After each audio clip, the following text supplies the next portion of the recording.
जास्त भांडी न भरवता, जास्त तामझाम न करता झटपट आणि पटकन होणारा मस्त स्पॉन्जी असा रवा केक. त्यासाठी एक मिक्सरच्या भांड्यामध्ये 1.5 वाटी रवा, त्यामध्ये पाव वाटी गव्हाचं पीठ, 1 वाटी साखर, त्यामध्ये पाव वाटी ते तेल टाकून घेतले. तेलाऐवजी तूप पण वापरू शकता. 1 वाटी इथे मी टाकून घेतले दही आणि थोडंसं दूध, थोडीशी वेलची पावडर टाकून मिक्सरला छान फिरवून घ्यायचं. बॅटर थोडंसं घट्ट वाटत असेल तर थोडंसं आणखीन दूध टाकून याला मिक्स करू शकता. एका पातेल्यामध्ये काढून घ्यायचं.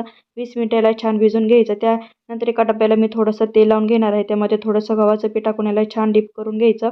जे बॅटर आपण 20 मिनिटं भिजत ठेवलं होतं त्याला एकदा मिक्स करून त्यामध्ये थोडंसं दूध टाकून घेत आहे, कारण हे बॅटर मला थोडंसं घट्ट वाटतंय. त्यामध्ये एक इनोची पुडी टाकून यावर थोडंसं दूध टाकून परत हे बॅटर छान व्यवस्थितपणे मिक्स करून डब्यामध्ये ओतून घ्यायचे. तर कढई मी 10 मिनिटासाठी अगोदर प्रीहीट करण्यासाठी ठेवली होती. त्यामध्ये मीठ आणि एक स्टँड ठेवून घेतलं होतं. कढई प्रीहीट झाल्यानंतर केकचं टीन यामध्ये ठेवून 30 मिनिटासाठी आपल्याला केक छान बेक करून घ्यायचा आहे. आणि नंतर मी केक छान बेक केल्यानंतर, थंड केल्यानंतर पूर्ण हा डब्यातून बाजूला काढून घेतलाय. मस्त सुपर सॉफ्ट स्पॉन्जी ते आपला रवा केक बनवून तयार आहे.